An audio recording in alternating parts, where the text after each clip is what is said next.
Hello and welcome to coverage of Grand Prix Houston. I'm Marshall Sutcliffe in the booth with Gabby Sparts, and we're ready for round number 5. We've got a pretty blockbuster lineup here, Gabby. We've got Tomoharu Saito and Josh Utter-Leyton going at it here in the feature match area. Both players on 4-0. It looks like Josh has won the die roll, and he is playing hardened scales. We've been seeing a lot of this already, huh? And we are going to see a lot of this deck this weekend, too. Buckle down, we're going to see a lot of this. Okay. Interesting, Josh gets to lead with a servant of the scale here. Not really the start he wants. He really wants hardened scales to start, 1-1 for 1. Not really what you want to do. But it's better than having nothing on turn 1. Now, what about, I'm going to give you the deck list here for Saito, and you can take a little gander here and try to get an idea for what he's up to. Though we do get a pretty big hint of it here as he's got a turn 1 Zergo Bell Striker. What is he up to? Is he on a Tarka Red? Or? Very cool. So he's on not really a Tarka Red, not quite. Okay. No, he is on a Tarka Red, sorry. There's just no combo in this deck. So there is something very cool. There is a Nissa Voice of Zendikar in this deck, and he has a lot of token producers. Dragon Fodders, Thopter Engineer, that's a pretty cool one. Whirling Outburst, wow, yeah. Yeah, and so... P and Kieran Nalar, goodness sakes. So this is kind of interesting. It's almost like green-red tokens. Yeah. Right? This is a real spicer, actually. I really like this deck list. We've seen Nissa be very powerful this weekend, especially when you're trying to go wide. Saito's deck is definitely trying to go wide between Thopter Engineer, and there's a nice little combo between PN Kieran and Thopter Engineer, giving your Thopters haste. Totally. Nissa making them bigger. You have things like Monastery Swift Spear, which hits for a little bit. We have that Zergo, which it's not embarrassing. A card that I would expect to see in this list, but that I don't, is Reckless Bushwhacker. Oh, fair. It's kind of weird, right? Like that is one direction. A lot of these red-based decks have gone away from playing the combo and instead have gone wide and used Reckless Bushwhacker, but this one doesn't. So Saito with innovations on innovations, and we're used to that, especially with these aggressive decks. He's really known for bringing new takes on these type of decks. He's going to go ahead and attack Josh here down to 17 before passing the turn back with no play on turn 2 there for Saito, and a really anemic start here for Utter-Leyton. Now, he is just miserable playing 1-1s after 1-1s. Yeah, this is not the start that Josh wants. He's been playing a 1-1 per turn. He can't really, when you're playing against a deck like Saito, he's going to go wide. He's going to kill fast. You need something bigger that can, not being able to block that Zergo here is awful. Yeah.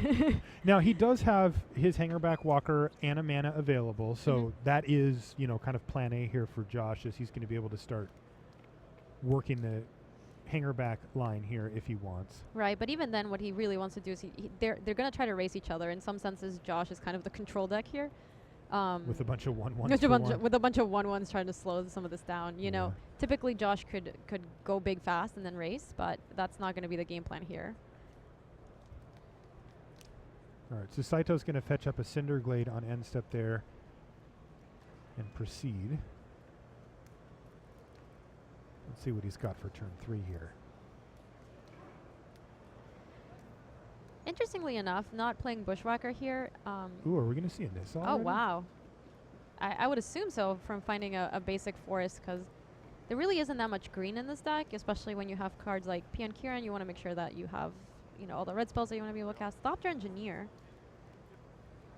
Very cool. All right, so Thopter Engineer. This is a card that's sort of been creeping up on the list for some people. He's going to get in for 1 with the Thopter, it looks like. Yeah, so he's thinking about it, and yes, it is going to get in. It's nice because the Thopter does get haste because of Thopter Engineer. Limited All-Star, now constructed playable. Yeah, there's a lot of those on the battlefield right now. I don't know if I don't know about Servant of the Scale. I don't know if I'd get it limited all-star status. I think limited unplayable would be more accurate. But it has found a home thanks to the synergies available for Josh Utter-Leyton here. Let's see if Josh can get things moving. We note that he missed a land drop last turn. He did put a counter on his Hangerback Walker on end step there, but he's going to want to find some lands, and it looks like he's done that. And unfortunately, it seems like most of Josh's hand is clogged up with a bunch of 3-drops. I think I see at least 2 Absent Falconers. There's another Servant of the Scale. Once again, the Servants are coming in and just being 1-1, so it's not like they're doing much, especially not against this board. And, the Thopter, even though it looks very unassuming, is a flyer, and that's important because Josh's deck is very good at blocking things on the ground. Trying to break through on the ground is going to be difficult for Saito, so having a Thopter is pretty good for him.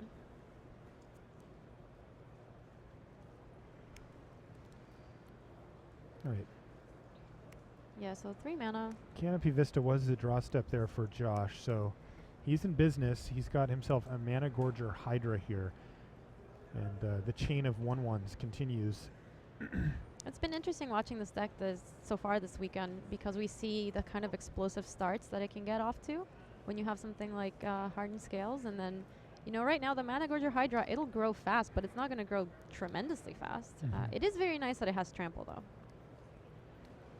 Yeah, if Josh can stabilize this board, he should be able to take over in the mid to late part of the game with his Hanger Back Walker and his Mana Gorger Hydra. But Saito, this could be a big turn for him to apply a lot of pressure. And here's P and Kieran Millar now from Saito.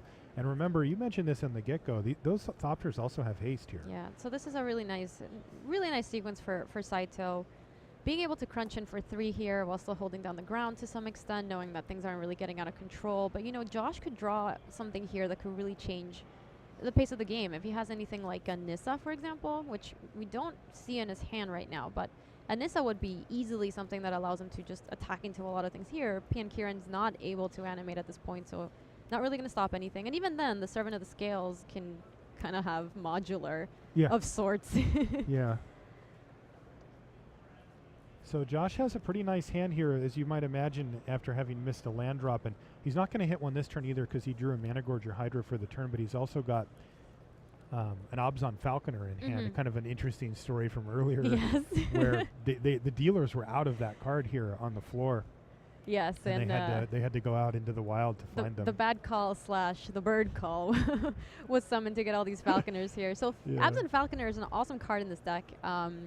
It gives all your creatures with a +1/+1 counter flying, and so we see right here that's kind of the problem, right? You know, Josh can't really attack into this board. There's a 1/3, a 2/2, another. Well, Zergo can't block, but it's difficult to attack sometimes in the ground, especially against other decks in the format, like you know, Ban Coco, even Rally. You just can't break through. It's very difficult to break through in those situations. So Absent Falconer just lets you kind of one-shot kill and go in.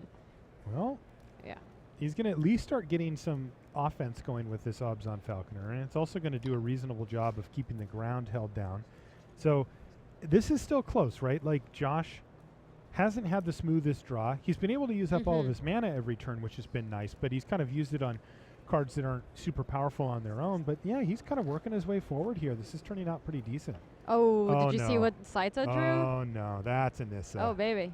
That's going to be bad news for Josh Utter-Leyton. I was about to say, you know, things are starting to look up for Josh at this point, because with that Mana Gorger Hydra also having Trample, it doesn't, you know, Saito can't really hide behind those Thopters. He could stick around, block, maybe sacrifice a Thopter, hit Josh or one of his creatures, and play that bit of a controlling game. Unfortunately, against the Hydra with Trample, you're just racing. You can't stop that thing. That's a lot of +1/+1 counters, though, off of Nissa, if that's what Saito decides to go for. He's getting 6. What the? It's very good. It's certainly very good. And even without, you know, the combo of Hardened Skills, here we just see the power of Nissa. And it's interesting, Nissa wasn't the first card out of the new set to really get a lot of traction. You know, a lot of people were looking at it. They think it looks interesting. You know, Chandra got definitely much more attention. But now we're seeing the power of Nissa in both, you know, Saito's deck and all the Scales deck, and this card is really doing a lot of work. I'm curious to see if Saito decides to play Nissa here. He's kind of doing the math. Well, if he plays Nissa, he puts a counter on the whole team. He can swing for at least 6, and that's a 2-turn clock. Then he just has to be careful about what happens on the way back, especially with a Falconer giving everything flying, right? So he's at 13. He can take 3. He's tapped out, right? So he takes 5, 6, 7, 8, 9, 10, 11, 12. I think he's not dead, but if Josh can pump the Hydra, which presumably he can, and doesn't leave anything behind to block, then he just could, you know, set himself up to die in that sense.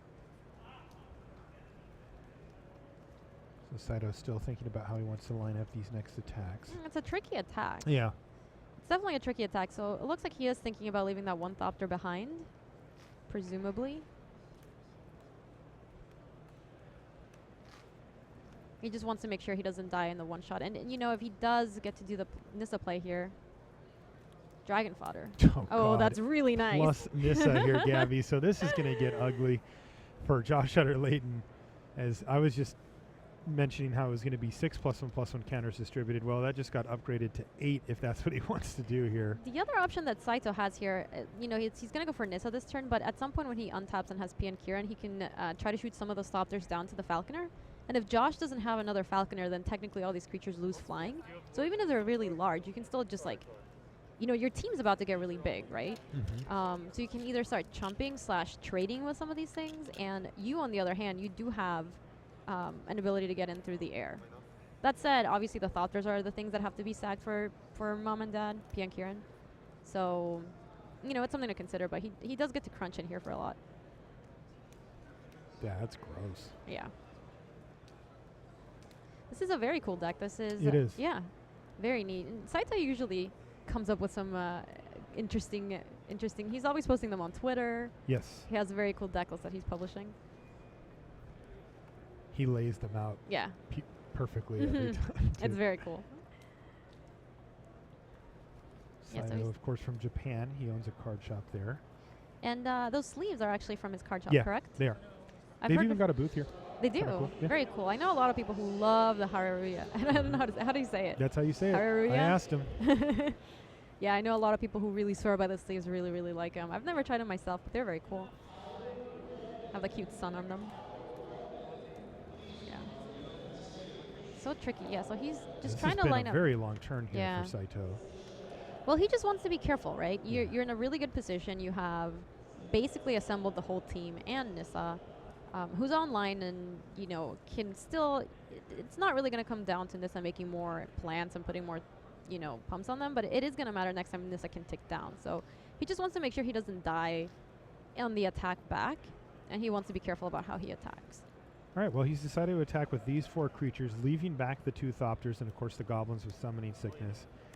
And he's going to jam those in, and let's see how Josh decides he wants to find out his blocks here. So it looks like, yeah, Hangerback Walker for another Thopter. Yeah, that seems like a reasonable trade for Josh. Very reasonable. It leaves him with 2 attackers, too, which is pretty nice if he's able to put more counters on those creatures. They actually just, like, double up in power in that sense. Yeah, he's also, looks like he's choosing to single block with his Abzan Falconer on the Thopter Engineer, which would just be a bounce. Yeah, they're going to pillow fight. Yeah, pillow fight. But he could, if he wanted, put a Warden, a couple of Wardens or something and lose those. I don't know how valuable those are to Josh at the moment. I mean, the fact that they're creatures that do have flying as long as the Falconer's around, that's pretty valuable. So they're able to block those Thopters. They do have that quote-unquote modular. They can eventually end up on the Hydra, too. And the fact that the Hydra has trample is pretty relevant. So, you know, preserving his life total here is pretty important. And it looks like Josh is, one of the things he's interested in is taking care of Mom and Dad.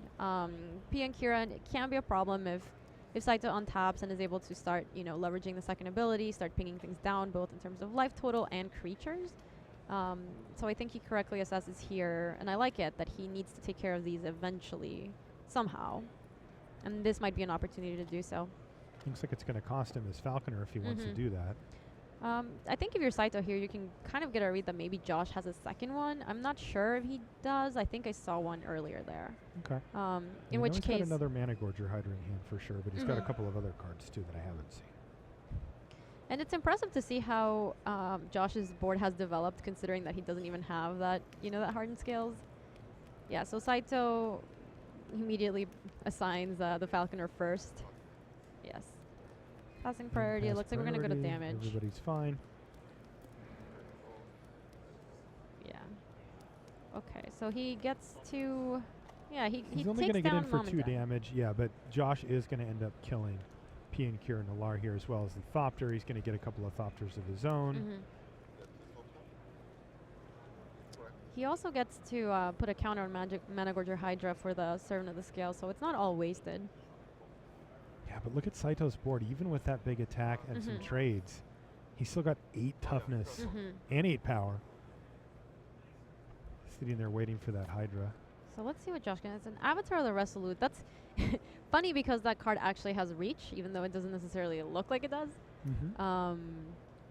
But he kind of needs to... Here he needs to string a really big attack. You know, that the Hydra's a 5/5, but Saito at this point with that Nissa, that was such a big change. He doubled up. How much power did he put on the board when he did that? With like, Nissa? Yeah, He like put 8. Yeah. It was 8. And it stays too. Yeah, it's just brutal. Yeah, it's pretty crazy. And I mean, if Saito wins the game, that was the game-winning play for sure. oh, when he drew the Nissa, plays the Nissa. Play Well, Nissa after Dragon Fodder. Yes, I was gonna say because, I think the Nissa there on that spot probably was good enough, but then also adding Dragon Fodder to the whole mix, it's 4 power on the board for 2 mana. It's very, very good. There is another Falconer in hand, by the way. You did see that earlier. Yeah. Gabby, and Yeah, so that makes Let's sense see. because Josh wants to make sure, winning in the air is the most likely way for him to win from here, and having those creatures fly. Because in that situation, Saito only has really 2.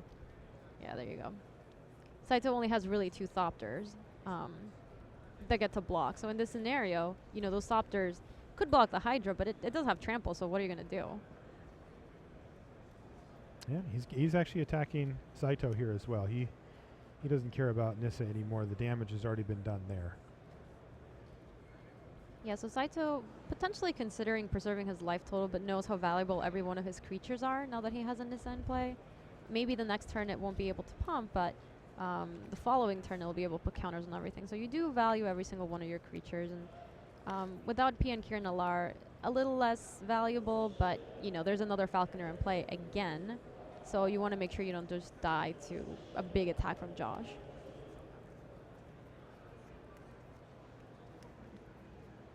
Saito considering his options. He's going to take it. Yeah. He's going to have to block it at some point or kill Josh before it matters. Yeah, and that's what I was saying earlier about, you have to value your creatures at some point. Like how much do you really get by blocking 2 points of damage and losing your 2/2 Thopter,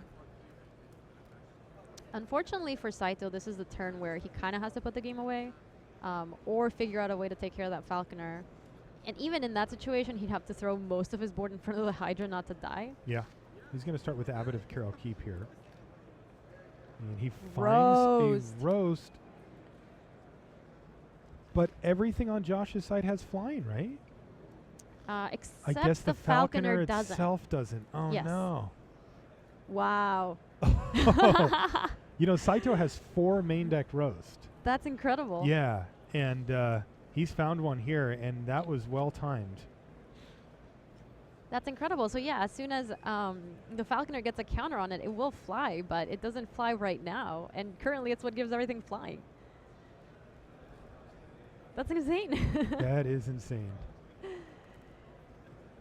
There you go. Alright. There you go, Josh, remembering. Poultry on the menu tonight. Down it goes. Back into the coop, my friend. So Yeah. all the creatures was flying at this point. This is a good turn, but that Mana Gorger Hydra is still an 8/8. Saito only I think has. it's a 9/9 right now. Oh yeah, you're right. Yeah. No, it's a 9/9. It's huge. Jeez. So it is something that Saito has to consider, but he doesn't need to do a whole lot. He needs to leave just enough back to be able to block it and not die through Right. maybe 2 spells. Exactly. So like, Josh just would be needs to. reasonable. Yeah, Josh just needs to put him on a 2-turn clock. If he swings with all these creatures right now, like the nice thing right now is that Josh has no good blocks, right? Has a couple Thopters. I mean, he has a couple chumps if that's what he wants to do. Then he has to make sure that he doesn't die to the Hydra pumping enough times. But Josh only has 3 lands, and every turn he's basically played a Falconer. So at this point, you could assume he could go like Servant of the Scale, Hanger back. or like Dromoka's Command, put another counter. And then the Mana Gorger Hydra is big enough to attack through, so he just needs to leave enough behind and put a 2-turn clock on here.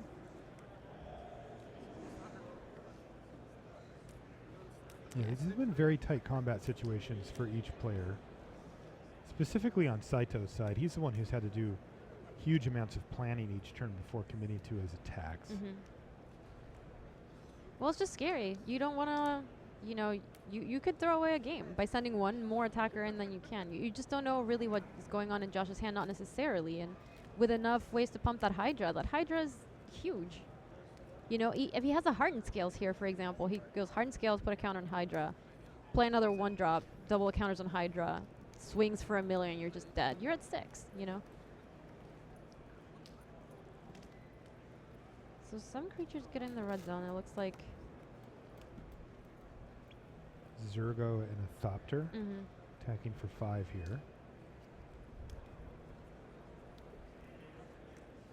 Just the 1 red mana available for Saito. Or green. Interesting. So it looks like it's possible that Josh is considering triple blocking that. You know, he's not that worried about his life total because he's just looking to probably finish the game in the next turn or so. Taking down the thought, but at that point, taking down the Thopter doesn't really help you that much. Yeah, I mean, he can't block it with the Warden anyway. Right. Yeah, it's just tough for him because Saito has a lot of blockers back here and a lot of toughness. I mean, that Hydra, if it were to stay on the ground, is not going to be able to get through Saito, even if Josh plays, 3 spells. The other problem, too, if you're Josh here and you're considering how to block, is that Nissa is already at 2 loyalty. So if you're Saito, you can untap, cash in your Nissa, put 1, 2, 3, 4, 5, 6, 7, 8 power on the board, and either go in with that for the attacks, or you have enough power to block. You know, like that Hydra itself is 9 power right now. So just, a tick down from Nissa adds almost enough toughness in there for you to survive through an attack if you want to chump with a lot of creatures. Pretty easily. Easily, right. Yeah, or even just stack up enough to kill it. At a certain point, you didn't even necessarily care to kill it if you can just survive through the attack and then get in. You know, Josh doesn't have that many reactive spells to stop an attack from Saito, so he just needs to not die, and then he's able to go for the kill. So Josh takes 3 damage there from Zergo and does trade off his 2 Thopters for the 1 Thopter of Saito. And he's going to need something pretty special to get out of this mess. Saito does play a land for the turn, though, leaving him with just 1 unknown card.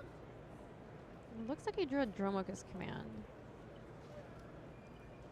That's pretty interesting. Dromoka's Command is able to get him another counter and potentially remove a blocker before damage. You can get a couple of counters, right? Yeah. Yeah, so he gets a counter from the command, a counter for the Hydra, and then he gets to fight a creature before damage. So... Yeah? 11/11 Hydra is no joke. So with 11, and I guess he has a Servant of the Scale, which could presumably attack. So how much toughness does Saito have to block 2 force? The plans are 0-1s? Yeah, they're 0-1, yeah. So 2, 4, 5, 6, 7, 8, 9, 10, 11, 12. Oh, wow, and another Servant gets to pump the Hydra as well, which is not nothing right here. No, that counts.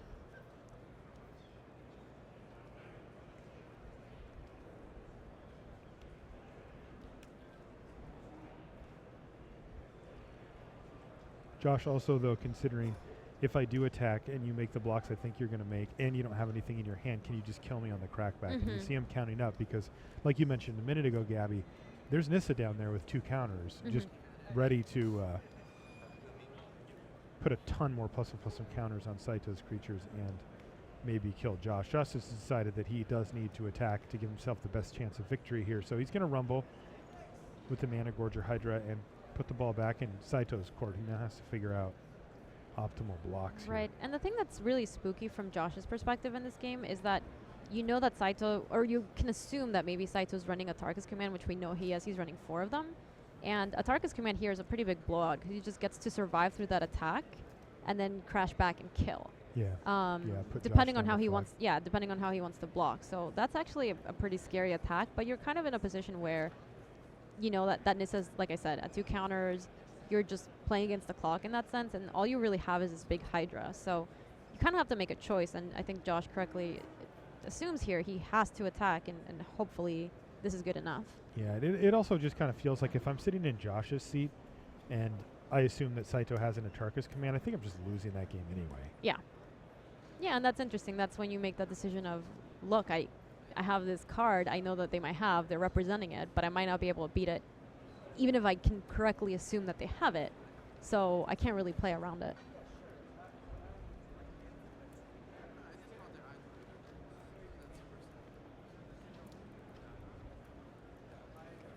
Yeah, so Saito's still figuring out how he wants to block here. Well, he's been pretty deliberate this game about his attacks. Each one, his attacks or blocks. All of his combat has been very specifically arranged here. He does not really have a lot of wiggle room. And especially because Well, really, in the case of both of these decks, the board is not what it seems necessarily. By the time you pass the turn and your opponent draws a card, plays something, their board could look drastically different by the time they go to their first attack step than it did when you pass the turn. It isn't always the case in Standard that that's true, but it does seem to be here. And there it is, Dromoka's command. Yeah. Wow, and it looks like Josh actually won. So Saito decided to only put 2 creatures on to try to just barely stay alive. And Josh Utter-Leyton fires it off and actually gets there. I am surprised at that. Yeah, I mean, that's interesting because I think Saito makes a decision at some point in that game, and he says, well, look, I can throw all my creatures in front of this and make sure I don't die, right? Or I can put myself in a position to win. I don't think it can beat Dromoka's command if he has it. And he did, and he couldn't. So, you know, you play to win, necessarily not to die. Well, Josh is happy about that. Yeah. So taking a look at the sideboards. Yeah, here. what do you see in here? So Saito's deck list is pretty cool. It gets to turn into a much bigger deck post board. You have things like Thunderbreak Region, Kolaghan's Command, and Kolaghan the Storm's Fury, and that gets to pump your whole team, which is pretty nice. But in this case, I think you know, Boiling Earth is a little interesting. I don't think you want it because a lot of times Josh's creatures are just going to be too big, but you could potentially try to get rid of them that way. Cuts are pretty interesting, especially because Falconer. Cuts? Yeah, Murderous Cut. There we go. There you go. Just because the Falconer is going to be able to make all of Josh's creatures flyers. Yeah. And you can't really deal with that in very many ways. Right. So bringing something like that in seems pretty good. It's possible that he wants to go a little bit bigger with like Kolaghan the Storm's Fury. The deck, you know, the games post board are always going to be a little bit longer.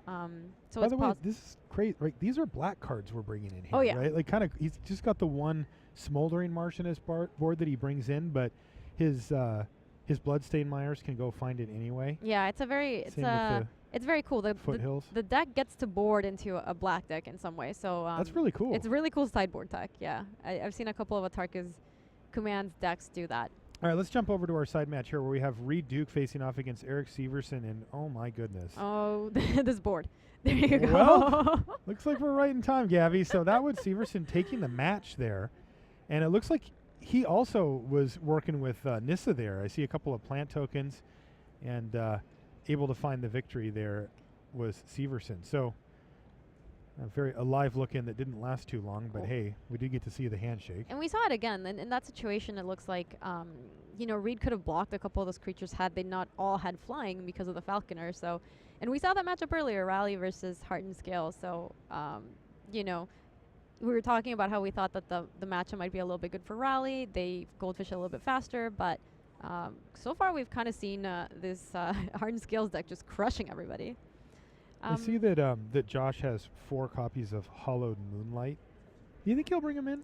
I think it's possible, yeah. You know, we saw a couple of things, P and Kieran Nalar, Thopter Engineer, and of course Dragon Fodder and Hordeling Outburst that it kind of gets.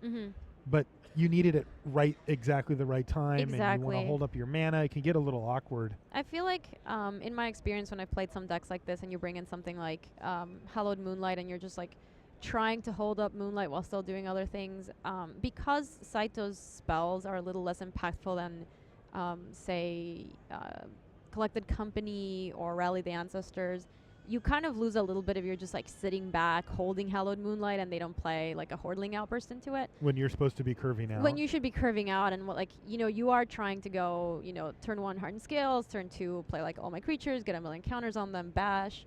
So you can get kind of far behind when you do that. So it's a little dicey. It's possible that that's maybe the best thing that he can bring in.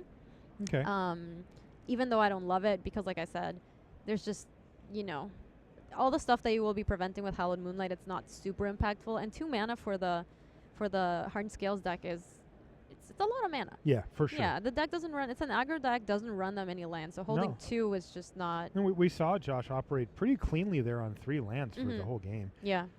Another interesting one that he's got is Lantern Scout here, which can gain him huge amounts of life. By the way, that was a Saito slap for those of you that haven't been with us for watching coverage for that long. He does that to kind of wake himself up, get Yeah. himself in the zone. Just get in the zone. Yeah, I think I need one of those right Yeah.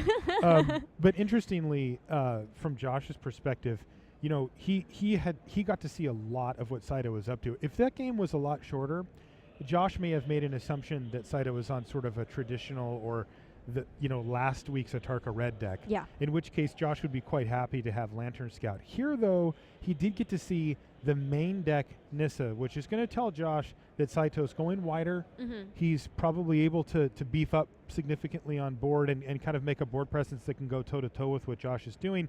And I think that makes Lantern Scout less likely to come in, though not impossible. Yeah, definitely. The other thing that Josh could potentially consider here for his sideboard is he does have a copy of Tragic Arrogance. And having one copy of those means that he could try to be the control deck if he wants to. So let Saito play... Like if it's in his opener or something? Yeah, or something like that.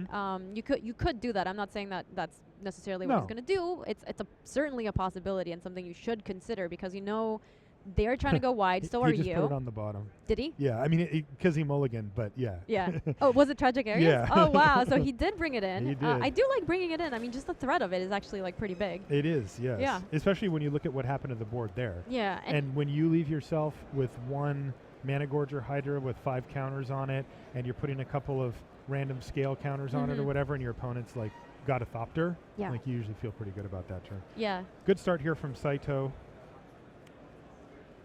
Oh. Interesting. So did Josh choose to be on the draw here? I think he... Or did he keep a no-lander? It seems highly unlikely that he'd keep a no-lander, but he... It seems he even did more have unlikely the that he'd chance go to on the play, draw. right? Yeah, no, he's got lands in hand. So, interesting, he did. He's on the draw. Okay, that actually makes sense because if you think about it, that's why Tragic Arrogance is in his deck right yeah, now. I mean, he's only got one copy of that, though. It can't be plan A, It right? is, but if he brought in all the Hallowed Moonlights and he brought in the Tragic Arrogances and things like that, then he's like, okay, I am the control deck in this. Shame.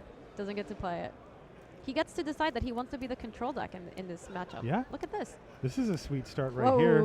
Boom. How about a 3/3? Yeah, 1 mana 3/3, not too shabby. Yeah, so this is a much more explosive setup here. Oh, sorry. You know what, Gabby? Josh did win that game. Remember? Oh, you're right. I forgot. We figured it out. I got to tell you, I thought he was going to lose for almost the whole game, and apparently that stuck in my head. So, yes, that is why Saito gets to be on the play. That makes a lot more sense. But anyway, going back to this start here, this is going to look a lot different, right? With double hardened scales out. We never saw one from Josh in the first game. Yeah, and it was impressive. His deck actually played pretty good, but pretty fair, right? Nothing too mind-blowing there. Each card sort of just doing what it said. But now, with 2 copies of it on the battlefield, you're going to get to see some of the explosive stuff that Josh is capable of, including that last turn. I mean, he made a nice little play there with the Servant, and it's a 3/3 for just 1 mana, and that wasn't the only play he made that turn either. So the very neat thing about this is that I feel like what we're about to see in a sec is the reason that you play this deck. That's what we're about to see. Going hardened scales into Servant, that's exactly what you want to do.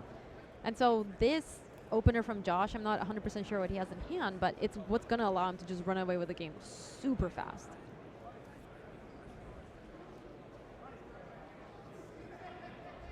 This is a big turn here for Josh. Yeah. Looks like he has both an Endless one and also a Mana Gorger Hydra, so he could just go Mana Gorger Hydra here, comes in with a ton of counters, and... He could also... Well, I don't think it'll come in with any. Well, right? sorry, yeah, it doesn't come in with any. But he can put a bunch on it by playing an Endless one for free. He could technically do that if he wants to. Yeah, which seems kind of sweet. The Endless one will have 2 counters on it thanks to the... actually, no, you still have to pay 1 for it, don't you? No. You can do it for 0? You can play it for 0, yeah. Yeah, and he's going to go ahead and do it. I think it just dies, though. Yeah. Yeah, so no, it dies, but he does get to, like, he still, quote-unquote, cast a spell. Sure, so, sure. Yeah. So there's a 4/4 Mana Gorger Hydra as well as the Servant. And he's trying to put the shields up here, but this is scary territory here for Josh because this is where, like, Nissa looks insane from Saito. Saito can also continue to just build out his board. You know, he's going to... no matter what he does, his board's either going to get wider or it's going to get taller. Right. And neither of those things are great for Josh here, who's kind of scrambling under this mulligan. I actually really like Josh's play of casting that endless one for 0 and making the Hydra big. Mhm. Because by doing that, it's he, Saito no longer has good attacks, whereas he actually used to have good attacks. This is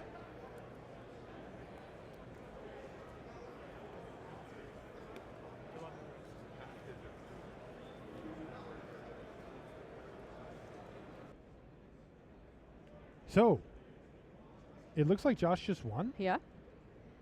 It looks like Josh just won. I don't actually know how that. I mean, the Hydra was already getting huge. Remember, it gets 3+1/+1 counters per activation there. Yeah. Which is obviously fantastic. Mm-hmm. But I did not think that it was lethal at that point. I did not think so either, but it is going to grow depending on anything that Saito does. It's so many counters. Anything that Josh does at the point is so many counters. It has trample. It can't really be blocked. So. Wow. That kind of blew my mind right there. Yeah, me too.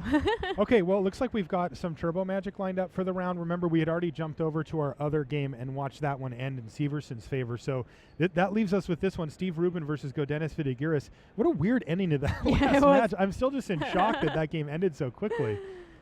I really thought we were going to have a little bit more of a build-out, but... Well, the very cool thing about that match was... what I was saying earlier of like when you do get a start of skills, yeah. you just kind of get to go ham. Yeah, well, and the interesting thing there, so apparently Saito was on just lands in hand. He had just ran out of gas. Mm-hmm. And being a green-red deck, like you can try to race, right? But the problem is like once it's out of roast range or 2 roast range, which it almost was already, he has no answers to that. You have no Hydra. answer for it. No, the only thing you can do is try to race him. And like you said, I mean, he just plays like a couple of spells and it's 3 counters per and he's attacking for 15, 18 lethal and it's no problem. So it looks like what we're playing here is Abs and Aggro versus Ramp. I believe Gaudenis has, yes, those are 2 Ulamogs I see right there. Okay. So presumably that's a Rattle Claw Mystic, the Power 9 card that right now it's a morph. Now this is Steve Rubin, of course, on the left-hand side. Not to be confused with Ben Rubin. We've got 2 Rubins. It was funny because when Steve first started kind of coming into prominence and he hit platinum, a lot of people thought that he was Ben Rubin. But Ben Rubin wasn't playing a ton of Magic at the time. And so it was like, no, this is Steve Rubin. He's a young, new player, not the Hall of Famer Ben Rubin. And now Ben Rubin's playing a lot of Magic, so they're both out here. But this is Steve with an Onofenza on board here. But this is starting to look a little scary if you're in Steve Rubin's seat because look at Gaudenis' board. Yeah, and this he's version... got 8 mana. Oh, yeah, this version of the deck, the version that he's playing in particular, when you have Nissa's renewal in there, you're on the Ulamog, mono Ulamog. I'm going to go huge plan. That's exactly what you're trying to do. So. All right. Can he do it here? That Rattle Claw Mystic going in there, very unassuming. Yes. So he has 8 mana, Gaudenis. Well, I think he's also got a shrine. Oh, no, in he there does have too. a shrine. You're right. Yeah. It's Ulamog so time. There it is. It's Ulamog o'clock, and this could be it. He's also going to sacrifice that Sanctum of Ugin, and the chain starts rolling here, Gabby. This is where things get ugly.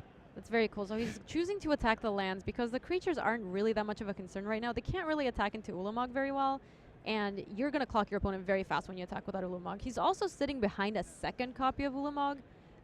So like I said, creatures don't have a good attack right now, and you'd rather put Steven in a position where he can't really do anything this turn. Yeah. So Steve gets a land back. It looks like he doesn't have any lands in hand. He does need another land go, and he does have one. And yeah, this is where the change just starts. And once the attack happens, Steve Rubin says, yeah, I've seen enough of this.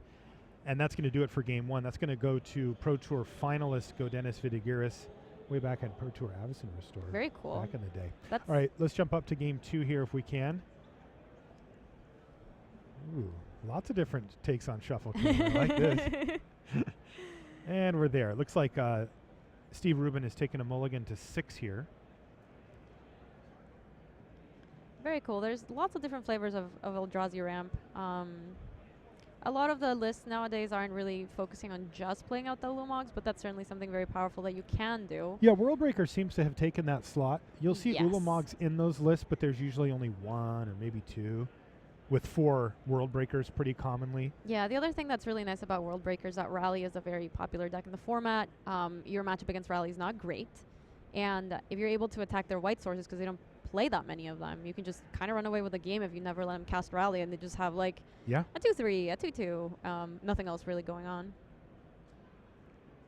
So this is Gaudenis. Looks like he's going for Explosive Vegetation, but Oh. oh man, Steve Rubin taking a page out of Ben Rubin's playbook here. Stubborn denial. Says no sir to that Explosive Vegetation. That is mean. Now can he keep the pressure up? Yeah, that was a very good turn for Steve. Being able to slow down Gaudenis here is kind of crucial. He needs to, and you know, he can start pumping up these Wardens and trying to put a serious clock on here. And that's kind of how he's gonna have to win this game. He, you know, you saw what happens when Ulamog comes out too quickly. The game's just pretty much over. Yes. Yeah, it basically ended on the spot. I mean, he took Rubin off of any lands and finished the game the next turn. In the meantime, Rubin looks like he's getting aggressive. He's going to put he's going to level up, as we say, his Warden. And he's going to follow up with a Sylvan Advocate here. Yeah, so both Wardens leveled up at this point are dealing 6 damage per turn, which is really nice. And Sylvan Advocate, which is not really on Super Saiyan mode quite just yet, but it's a very powerful creature. Has Vigilance too. It doesn't really matter in this spot, but this is not looking good for Gaudenis. That Stubborn Denial could have been the game for him, as it looks like he's now chump blocking one of the Wardens here to take 5. And when you're the ramp deck, this is exactly where you don't want to be. Yeah. You don't want to be playing your Rattleclaw Mystic and having to chump a Warden in the first turn because you're so close to dying. But you know, when you got to do that, that's what you got to do. Gaudenis currently at 4, 5, 6 mana. That Shrine isn't even online yet because there's not enough lands. Not even close. So that counter earlier of that Explosive Vegetation was huge for Steve Rubin. Yeah. Yeah, that could have been the game right there.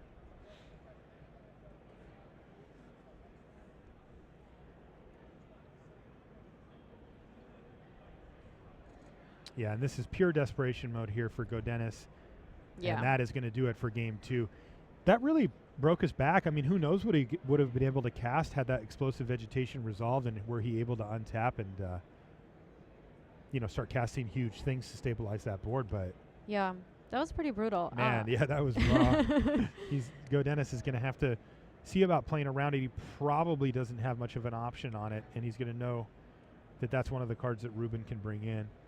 All right, well, that means we get a sweet game 3 here, though, Gabby, between these two decks. A matchup I wouldn't be surprised to see a fair bit of today.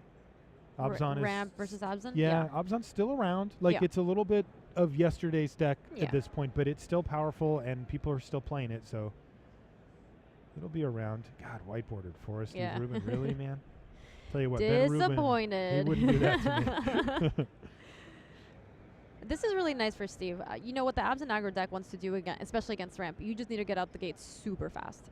You need to put a clock on them, especially this version. So being able to go Warden, pump this turn, hit for 3. Obviously, Gaudenis can't really threaten even to block here. Another white bordered plane. Yeah. You'll have to get used to this part, Gabby, because we can't do anything. We can't make them change it. We just have to. I just have to bear with it. Put up with it. Yeah, it's brutal. All right, now this is a lot better though. This is of course the difference between being on the play and the draw in this matchup is that Gaudenis, because Steve wanted to make sure to get that pressure that you were just talking about, and he really has to. He can't wait around too long. Has the window open, and Gaudenis gets to resolve Explosive Vegetation, which could really set him up for some great plays the next turn. Yeah, and play draw very important here. You see that Steve Rubin has a Wingmate Rock here in play, but it's so slow. Look at what's going on over on the other side of the battlefield. There's also a Shrine of the Forsaken Gods in there, which looks not threatening right now, but another pump spell, this thing's tapping for 2, and before you know it, you're in Ulamog range. I'm not sure what Gaudenis is running in terms of the top end. We definitely saw those Ulamogs. It's possible that there's a couple World Breakers here. So even a World Breaker coming down next turn, if he has a land and destroying one of Steve's lands, he's so far behind. He can't really even deploy any of the spells in his deck. So what can he do? He just gets crushed.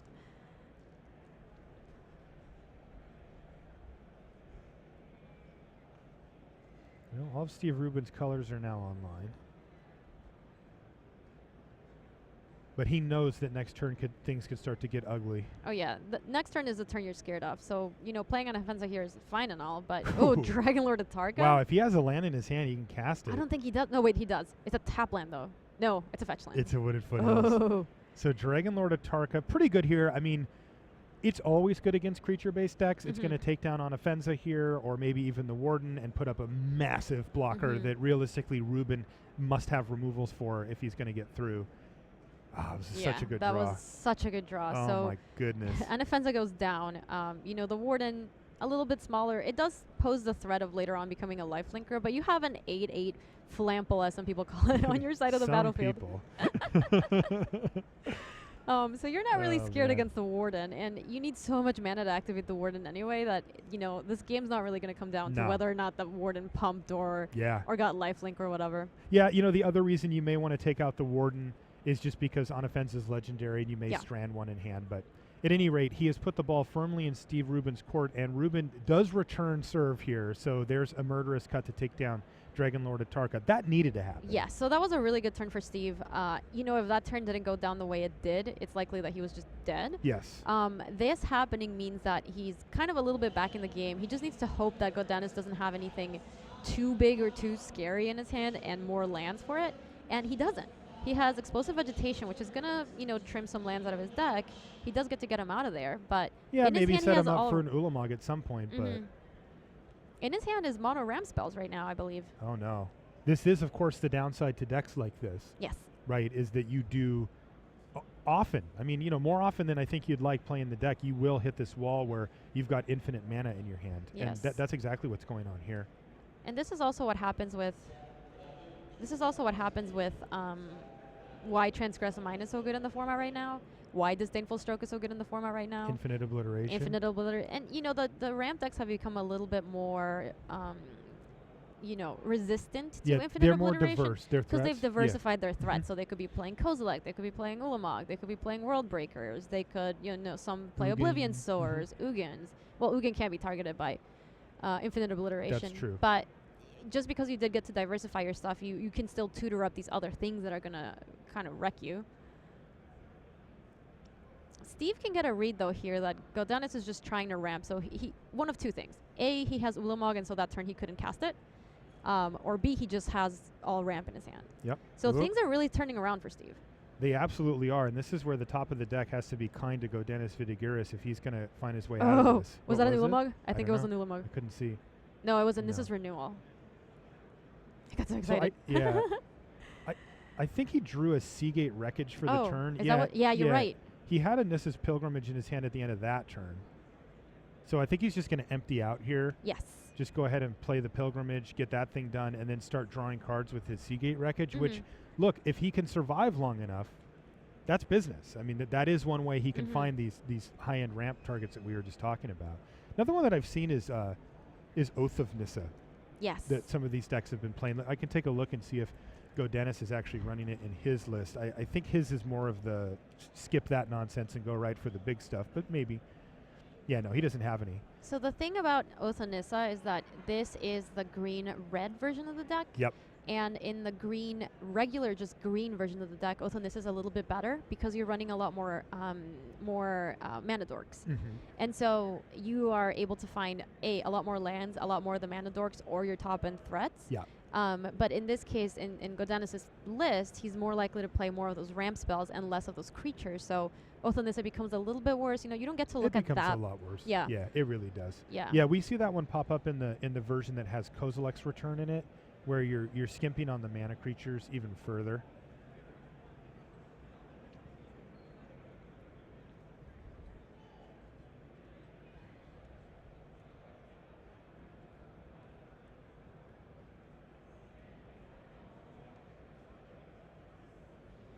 Yeah, and at this point, if you're Steve, you know that Gaudenis just doesn't have anything in hand. He's had too many turns for him to just be continuing to ramp or so. So you're turned the corner. You can start attacking with everyone. That Warden threatens to pump. You still have 4 cards in hand, so things are looking good. However, things can turn around very quickly if he draws anything huge, which can certainly happen. No, that did it right there. Siege Rhino finishes things off, and that was all it took. I mean, You mentioned it. He had enough pressure, and eventually Steve Rubin gets the job done.